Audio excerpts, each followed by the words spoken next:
All right, you guys. So let's talk about it. How was the day today? Today, honestly, was more productive than yesterday. So let's see. You know what? I learned something really cool today. I learned, well, first of all, I started reading a book called How to Write into the Dark or something like that. And so basically, like, there are two schools of thoughts when it comes to writing a novel, right? There's you should outline your novel, just plan the hell out of it. And there are people who write like the novels that way, and there are people who don't plan it all. They just start writing. They don't have any idea what's going to happen in the story. They don't know any of the characters. They just sit down and write. They they want to amuse themselves, so they sit down and they tell themselves a story that they want to hear. So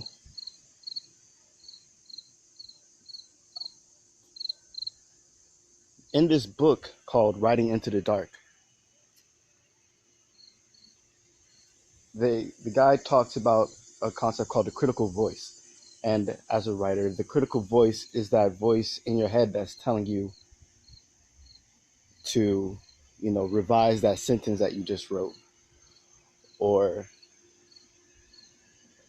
it's like it's telling you that you shouldn't start that novel because it's too high of a concept or something like that. Right? Any critical or like doubtful voice in your head, this author calls the critical voice, right? And the critical voice works in direct opposition to the creative voice, right? Your creative voice is the voice that, like, it's just, who knows where it comes from, right? You're just writing, right? You just write a sentence and you don't think of the next one. You just begin writing the next one. And whatever comes out, that's what comes out. And then you do it again. You put a period at the end and you do it again for the next sentence. And like, a lot of writers don't give themselves that freedom, because they think what they're doing, the work that they're trying to accomplish with their writing is so important that they want to get the exact words and the phrasing right the first time, right?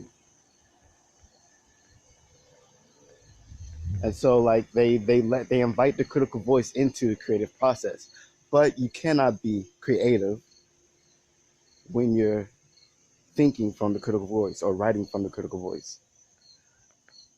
Um, so yeah, there's that. That's something that I read today. I read that at about like 4:35 a.m. this morning when I woke up.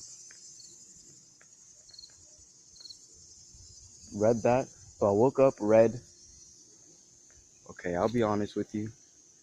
I spent a lot of time on OkCupid this morning. Also, I gotta shoot my shot. I gotta let her know that I'm out here, right? And that was the time I chose to do that. So I read, got on OkCupid, put on my shoes, went out the door, went on my run. So that's you know, another plus one on the scoreboard. That's another plus one for the boy.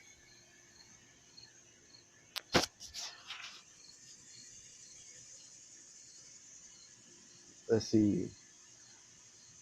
Um, the run kind of tricked me because I told you I'm doing this 5K, right? This little 5K app that takes you from couch to potato to 5K in 8 weeks, whatever. So today is day two, right? And in day two,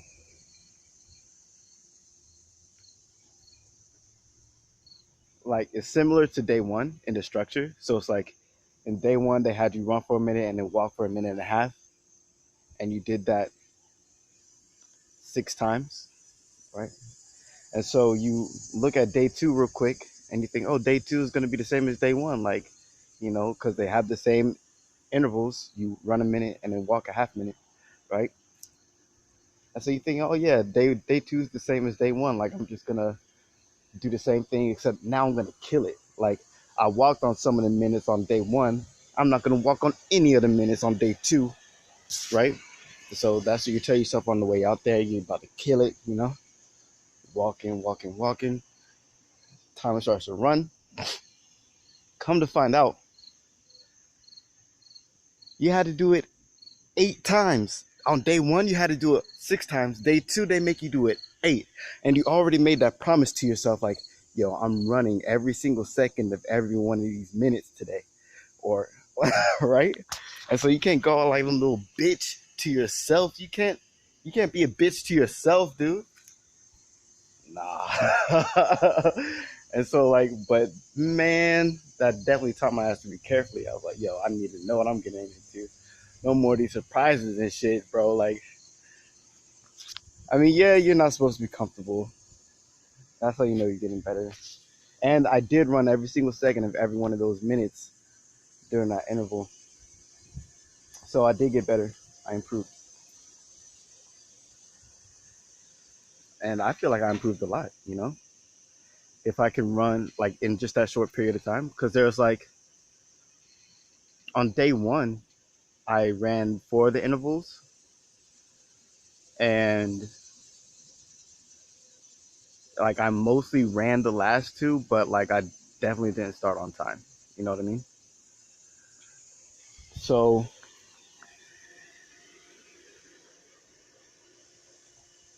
like on day 2 today, I started on time, 1, and I ran every single second of every minute for 8 rounds, right? So I basically just like doubled my performance of day 2 or on day 1. So from day 1 to day 2, I doubled my performance.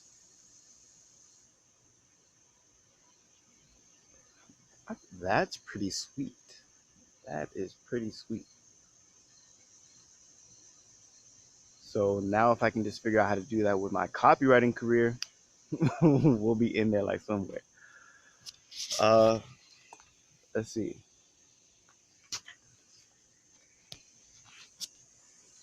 Which brings me to my next point. So I did my run, came in the house, took a shower, brushed my teeth, and was at work at 7:30 in the morning.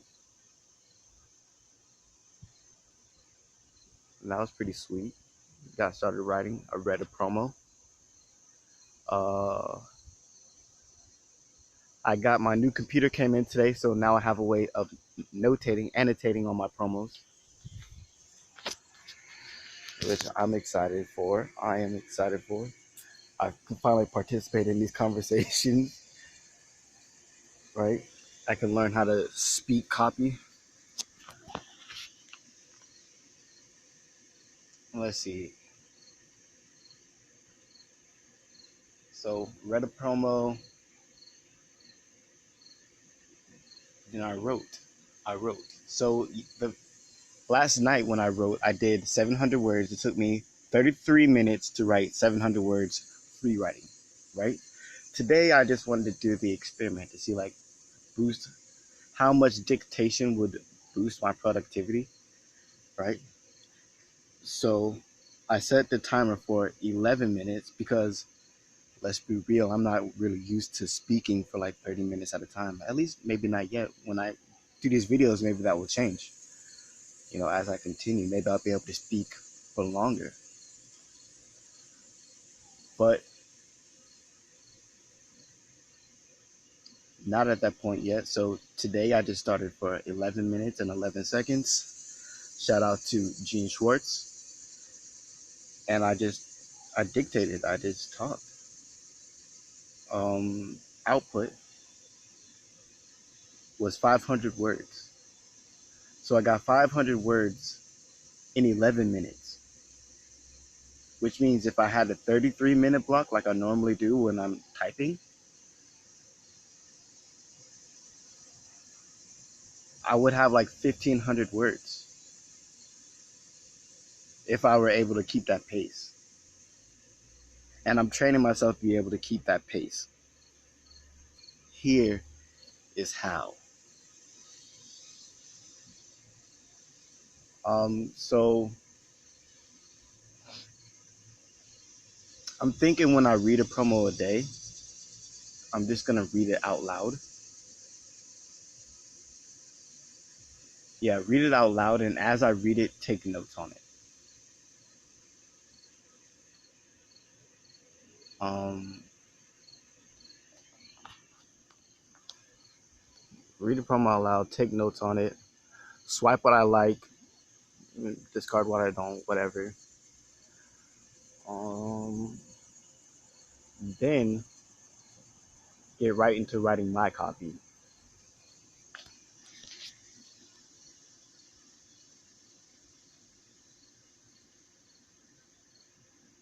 Here's the thing though.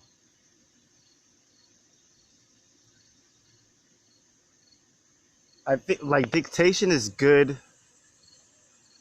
when you're starting a document from like from top to bottom.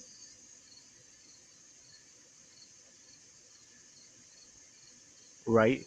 That very first, not even like draft for real. And then everything else needs to be rewritten. And I feel like rewriting is best typed. Rewriting is typed. Writing can be dictated. Rewriting is typed. I don't like the process of rewriting in the dictation software. It might be faster. It might be faster.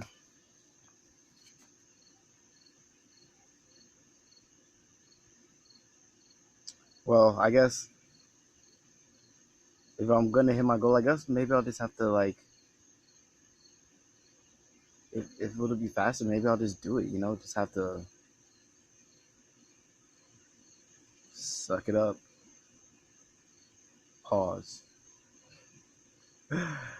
Shout out to Lil Wayne, man. I heard Lil Wayne's gonna put out an album called Funeral. I guess he wants the flowers while he can still smell them. Lil Wayne, one of the greatest. But yeah. So there's that.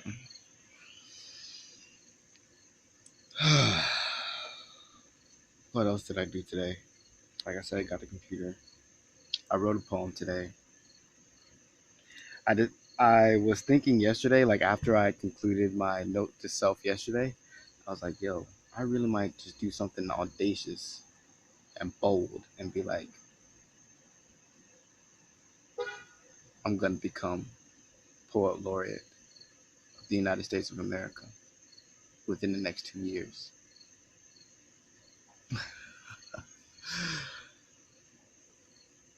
Right? Because I was thinking like I already have a way out.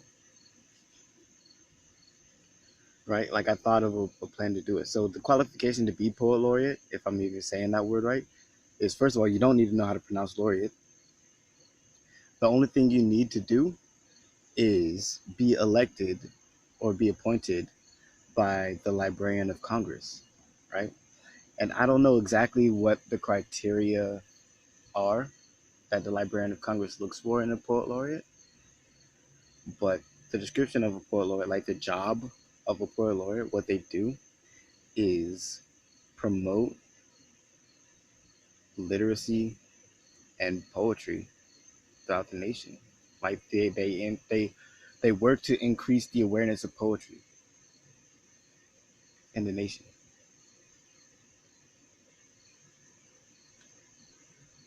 And I'm thinking like that's in yeah. No, I don't know. He's not sleeping in his room. Well, you're also on YouTube. Say what's up. Right.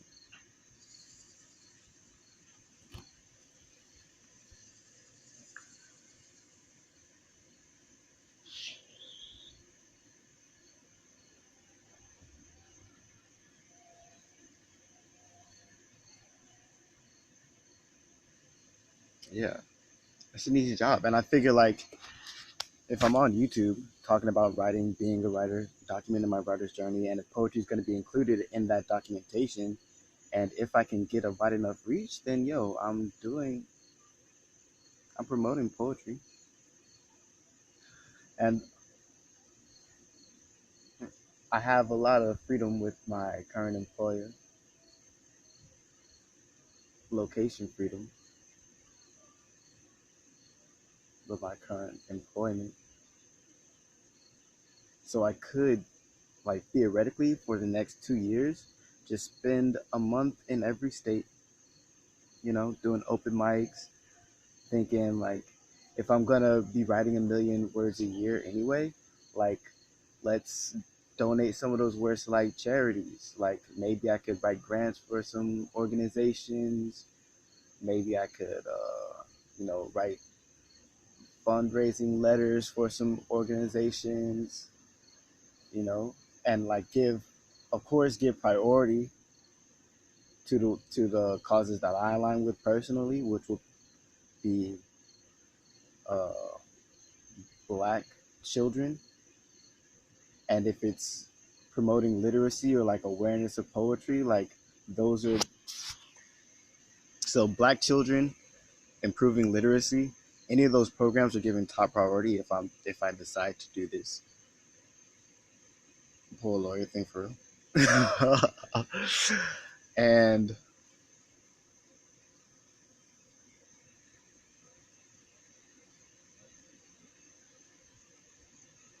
yeah,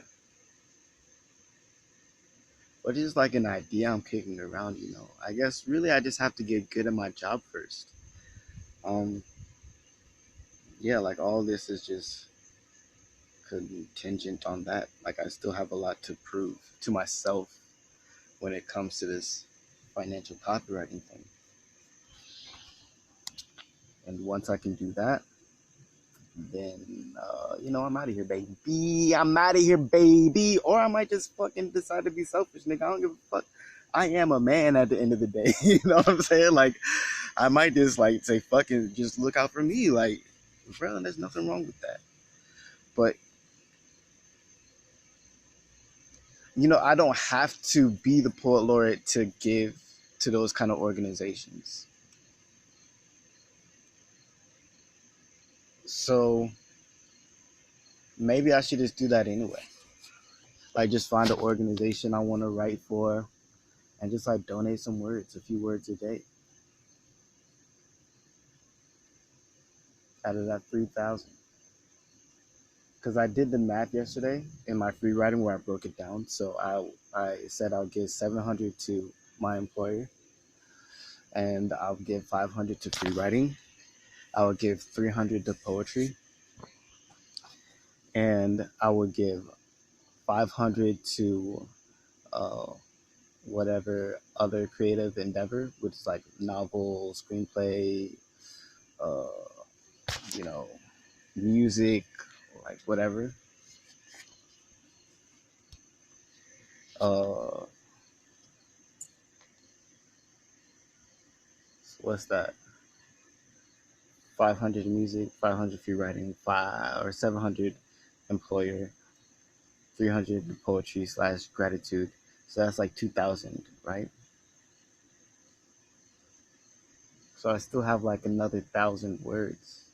So maybe like 5,000 to or 500 to a charity, and then uh, I don't know, man. What's another one? That's the thing though. Like if I do this, what's the best way to do this? Like, would it be to actually like write those 700 words a day for each one of those categories every single day?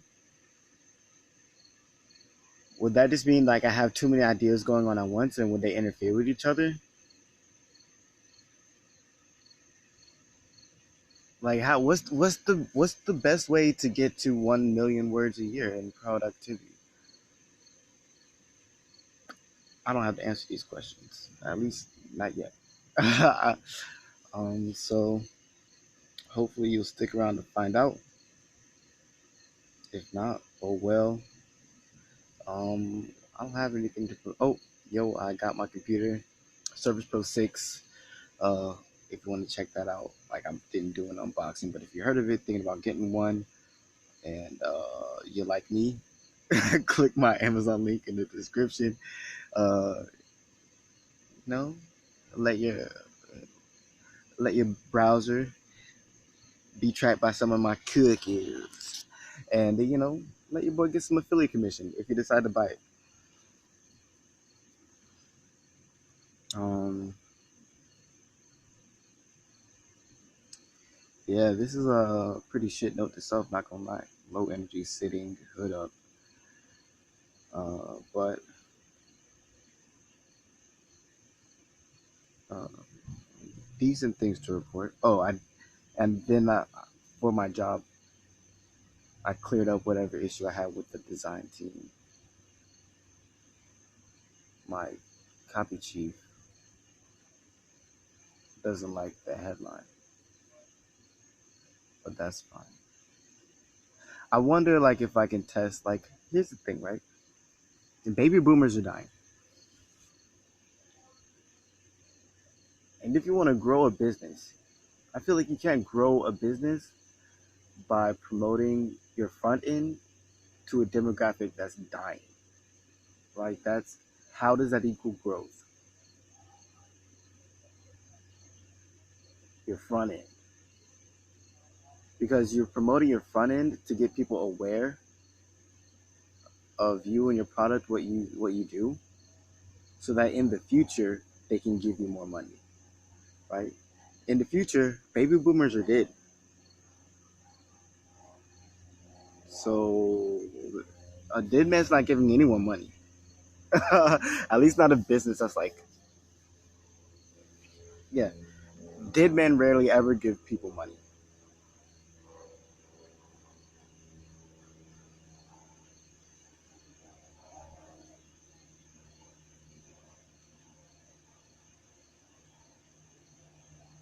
So that's not like a way to grow a business. But I feel like we could test my headline, like promote one.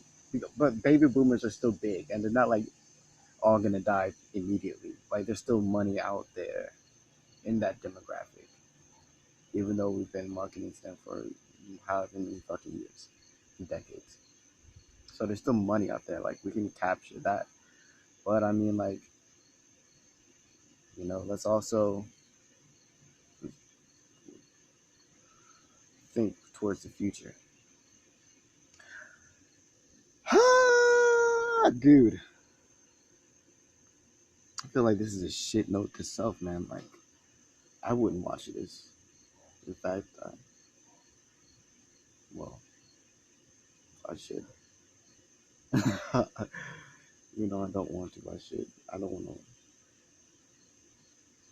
Why do I feel like watching my own note to self is a waste of time? Hmm, that's a problem.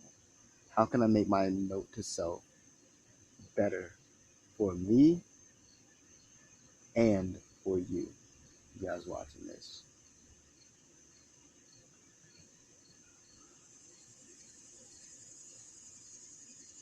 Fuck, dude, I just keep creating problems for myself.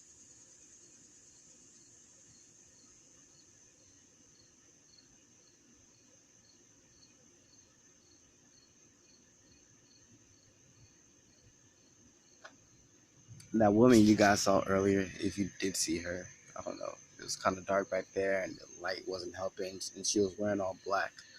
But that woman that you saw back there, if you saw her, my younger sister, Naomi.